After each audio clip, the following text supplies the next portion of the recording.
and welcome to another episode from Your Own Pathway. For those who don't know me, my name is Paya. I'm a trained psychotherapist, turned empowerment life coach, and organizational leadership consultant. And I use my experience, my expertise, my skills to empower all of you to forge your path and to own it. So I realized that my last two episodes from Your Own Pathway were kind of like, I don't want to say dark, but they were really focused on trauma and not believing in fantasies and basically getting out of the delulu and living in the real life. And so I'm like, you know what? This week I'm going to change my tune because your own pathway does have positive things too. It's not always about negative. And this week I'm all about bringing back the positive. So a little bit about this episode and a little bit about me. So I am what elder millennial. I actually am a zillennial. I think XENN. Oh gosh, IAL. I know I totally spelled that wrong. I hope you got what I mean. But I was born in 1983, so I was like the 90s child. Like I remember, shoot, I remember things from the 1980s too, late 1980s to early 1990s, and so I feel that I don't relate to other millennials who were born much later. And so I feel that because I was born in 1983, I relate more to Gen X. So when I found out I was a millennial, I'm like, I'm not a millennial. I don't do avocado and toast. Ew. And then I found out that I was a millennial. I was an elder millennial born in 1983. So today's episode is really focusing on how elder millennials and Gen X are rewriting the script about what is a midlife crisis and midlife awakening. And I think a lot of us, when we watch TV or when we watch the boomers and they make some life decision at 40 or 50, it's just like they're completely different from what they were told. It's like, are you having a midlife crisis? What's going on? What's going on? And it used to be shamed. You know, when you used to think that life sucked at 40, but heck, life was supposed to suck at 35 for a lot of us. Once we reached that age, it was downhill. I mean, don't get me wrong. I'm not able to eat certain things that I could when I was 25. And I'm sad about it, no doubt about it. But, it, we don't look like us elder millennials and Gen X. We're really redefining what it is to have a midlife crisis. And is it actually a midlife crisis or is it a midlife awakening that we are having? A lot of us grew up told that we had a certain, like, follow a certain path. And when we follow that certain path, it was going to make us happy. I grew up the generation where they told us to go to college, get a college degree, and you'll find a white collar job so that you won't get laid off and you're safe from layoffs. I like those blue collar jobs because that's very unsteady. And at that time that I grew up, yeah, a lot of the jobs were going across, were going overseas, especially a lot of the manufacturing jobs. So we were advised to go to school, go to college, and get a white collar job. And 20 years later, yes, I'm saying 20 years because that's 2005. 20 years later, we are seeing the opposite where it's all the white collar jobs are being laid off and now people are gearing towards blue collar jobs. So a lot has changed in the 20 years and we, our generation, are also redefining what it is to have a midlife crisis, or is it actually a midlife awakening from all the shit that we were told that we had to do. So let's get right into this episode. Oh, midlife, but not the kind that our parents or pop culture warned us about. Our midlife isn't about buying a sports car or running away from responsibilities. Well, I mean, if you want to, go ahead, no judgment there. But no, today we're talking about our midlife, which is something deeper, more liberating, and yes, way more honest than our boomer parents, or at least we're hoping so. So, what I'm talking about today is or what we're talking about today. This episode is how elder millennials and Gen X's are turning our so called midlife crisis into midlife awakenings. One key insight into this generational shift is the emphasis on reinvention and second chapters, or what I like to call books. I call life changes, I don't call them chapters anymore. I call them books. I'm like, okay, this is a new book. And so we're having second, third, fourth books of our lives. Many elder millennials and Gen Xers are leveraging our experiences and skills to start new ventures, pursue new careers, or make significant life changes. And as a elder millennial, I did that 3 years ago too. I started my own pathway, your own pathway there, where I'm like, you know what? The life that I was told to have and I was going to be happy hasn't really brought me happiness. So I'm going to start a new book of my life. And here I am talking about my new book of life along with doing all these episodes. So,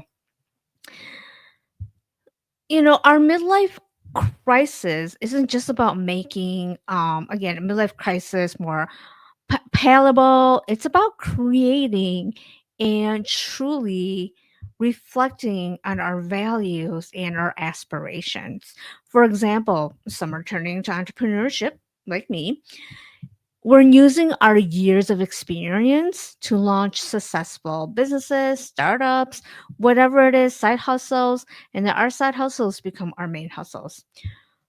Other people, other millennials, elder millennials, or Gen Xers are making significant lifestyle changes, such as downsizing their homes or relocating to new areas that better align with their priorities. Growing up, it was always get that big house, get that white picket fence, get this, get that. And you know what? We all got that. I mean, not all of us. Some of us can't afford it, quite honestly. And a lot of us did that and we realized this is a lot of work to take care of a house this big, or do I really need all this space? We we are really realizing, I think our generation is really realizing that, you know what, the bigger bigger is all not always better, and smaller really helps us realign to what is important for us. So break down what we were taught that midlife would look like, or what it would look like for us. Growing up, we were taught that midlife meant decline, crisis, panic, our breakdown of our identity. And once we hit our 30s, yes, even 35, our 30s, our 40s, and our 50s, we're suddenly supposed to feel washed up, regretful, or irrelevant. Cue the cliches. Oh, the divorces, again, the sports car, the new haircut, the big career change out of desperation. But you know what's actually happening for our generation, for our elder millennials and Gen X's? What is actually happening for us is instead of falling apart, we're waking up. We are waking up. We're asking better questions than the generations before. The questions that we are now asking are, who am I now? What actually matters? How can I live more honestly, be more aligned, and live fully? Questions that we're asking ourselves because, quite honestly, a lot of us are so done living in automation. Another thing I think for a lot of us to think about is the crisis versus the awakening. Like, what's the difference? What's the difference between having a crisis and an awakening? So, I want to be clear that the difference between a midlife crisis and a midlife awakening. A crisis is fear based, it's reactive. And so, what this means that it often comes with panic, self doubt, being impulsive, and driven by external pressures such as aging, status, comparison, or regret. What about the other? What about awakening? Awakening is different. And it's different because when you are awakening, or when you are living, when you are like, what's going on? You are becoming more intentional. Your awakening is like being more intentional. And it's born from inner clarity, not external. So it sounds more like I built a life that maybe looks good on the outside, but it doesn't feel like mine anymore. I don't feel good on the inside. Instead of spiraling, you choose to pause and reflect and ask and realign. You start asking these questions. Like you start asking yourself, what would it look like to come home to myself? What would it look like to come home to myself? So, great questions that we ask to really differentiate what is important and what is the BS that we've been told that we should have because it would make us happy. We also why is this shift happening now? I think a lot of this shift is happening now because Gen X and elder millennials were the ones breaking this pattern. We've done the hustle. We've done the hustle. We've climbed the ladder. We checked all the damn boxes, and now we're asking, what was all of this for? What was all of this for? Was it worth it? We're tired of the burnout. After years and years of stress, caregiving, being in survival mode, many of us have hit the emotional rock bottom. And instead of breaking, we're finally freaking waking up. We've also seen enough to know what matters because we've lived a global crisis after one after another. And because of that, we've had identity shifts. We've suffered deep losses and we're no longer interested in pretending. We're like so done with that. And so we're ready to embrace our authenticity, which quite frankly beats image every time. And this one we're probably gonna get a chuckle, but we're a lot of us are doing therapy. We're doing therapy and coaching because this isn't taboo anymore. We're investing in our growth, we're doing the inner work, and we're realizing it's never too late to pivot or start over entirely. I always hear this question in therapy, "Hi, am I too old? Am I too old to start over? Am I too old to go back to school?" And I'm like, "You're 30. You're 30, honey. You are not too old to do anything. Your life is just starting. Your life is just starting. So you are never too old to do anything." Another thing is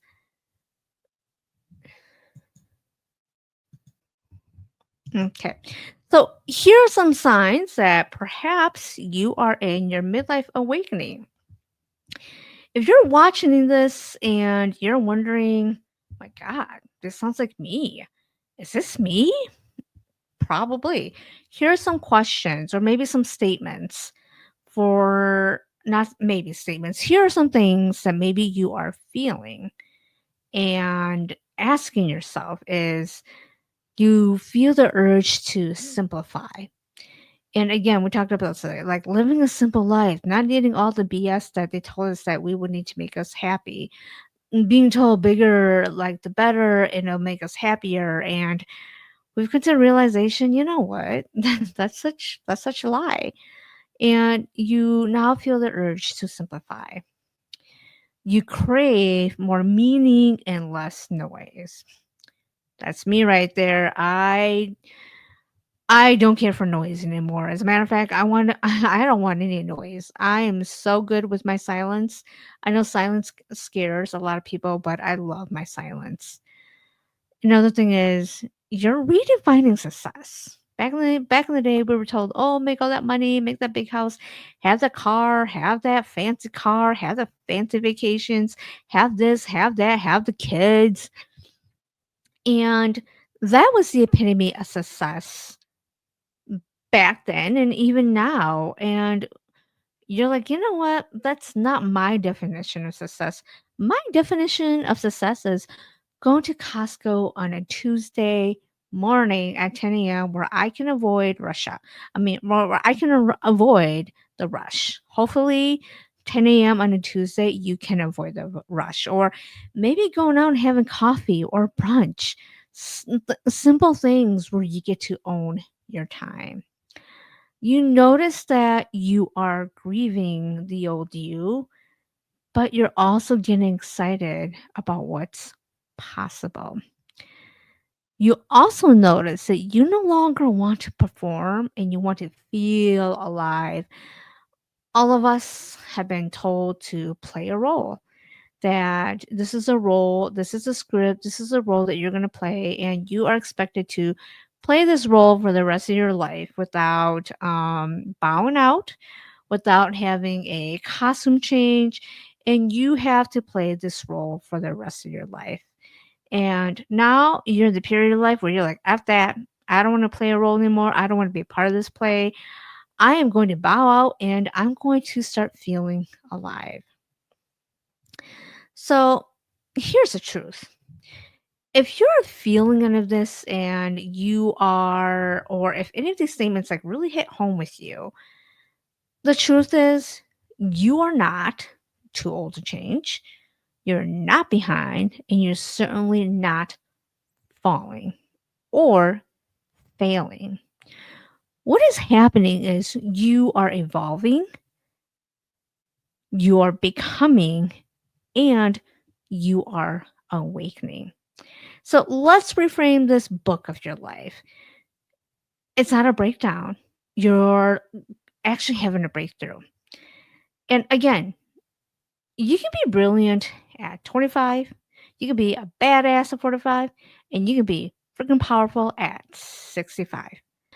So, to sum it up, my fellow elder millennials and Gen Xers, we're leading the charge to redefine midlife by focusing on growth, fulfillment, and personal aspirations.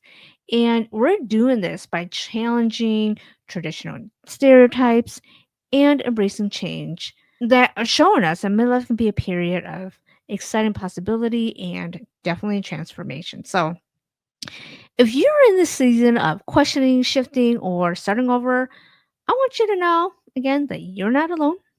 You are not in a crisis, and you're answering to the call to come home to yourself. And that, my dears, is worth celebrating. So, thanks for joining me today in this episode. And again, I wanted to make this positive and say, you know what? We're not having a midlife crisis. We are having our midlife awakening. If this episode resonated with you, please share with a friend, leave a review, or share in the comments about what you did to transition from a crisis to your midlife awakening. So I'd love to hear a story. Put it down in the comments.